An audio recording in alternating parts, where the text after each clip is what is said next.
Di konten sebelumnya, kita sudah menjawab pertanyaan worldview yang paling mendasar, yaitu dari mana kita berasal. Sebagai otoritas tertinggi dalam hidup orang percaya, Alkitab menyatakan bahwa kita adalah ciptaan Allah yang dijadikan menurut gambar dan rupa Allah sendiri. Sekarang, kita akan masuk ke pertanyaan worldview paling mendasar kedua yang terkait dengan asal-usul kita, yaitu siapa identitas kita yang sebenarnya. Mengenal diri sendiri adalah obsesi setiap manusia. Kita berusaha menentukan identitas kita melalui keluarga, pekerjaan, komunitas, hobi, dan sebagainya. Bahkan kita bisa mencari tahu siapa diri kita melalui beberapa tes psikologi yang bisa digunakan sendiri. Kita seolah-olah kebingungan dengan identitas kita. Terlebih arus zaman yang menekankan bahwa identitas kita ditentukan oleh perasaan dan hati kita sendiri. Spirit LGBT mendasari perilaku dan identitas mereka berdasarkan gagasan ini. Identitas dan orientasi seksual mereka ditentukan oleh dorongan perasaan atau hati mereka sendiri.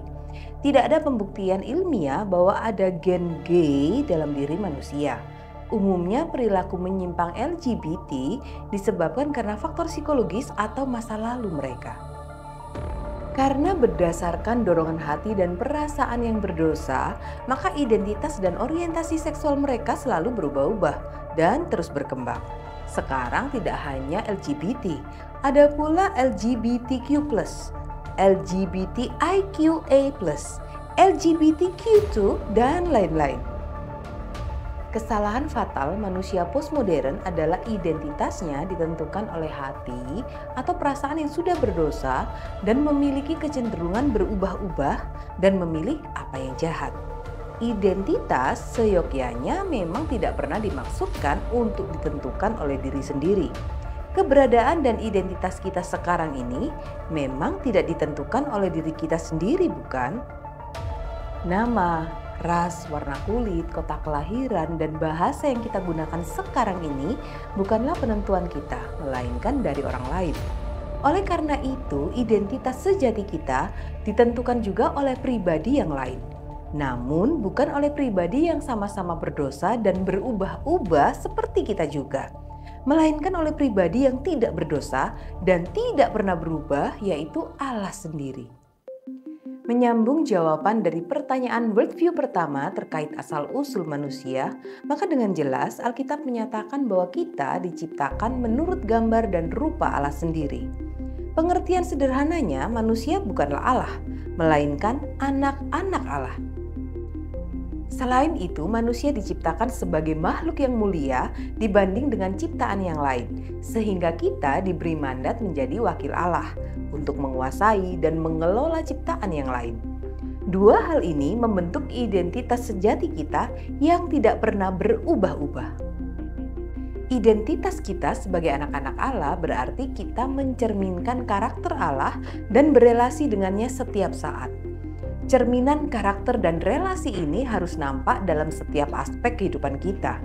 Siapapun kita, baik kita sebagai pelajar, pekerja, orang tua, anak, dan dimanapun kita berada, baik di rumah, tempat kerja, di lingkungan, kita tetap adalah anak-anak Allah yang benar dan sejati.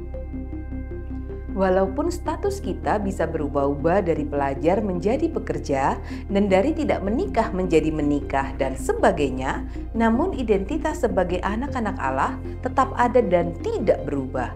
Malahan identitas sebagai anak-anak Allah harus nampak melalui status yang kita sedang sandang. Implikasi lainnya adalah kita harus memandang sesama kita juga sebagai ciptaan Allah yang dijadikan menurut gambar dan rupa Allah.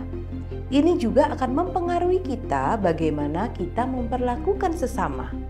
Jika kita memiliki cara pandang yang benar, maka kita akan menghargai dan mengasihi sesama kita.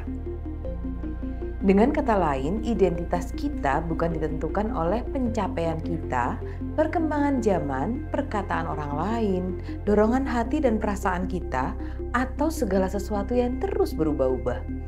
Identitas sejati kita hanya ada di dalam Allah yang tidak berubah dan yang telah menjadikan dan menciptakan kita. Ingin belajar worldview lainnya dengan mudah? Nantikan konten-konten kami berikutnya hanya di Lensa Hidup.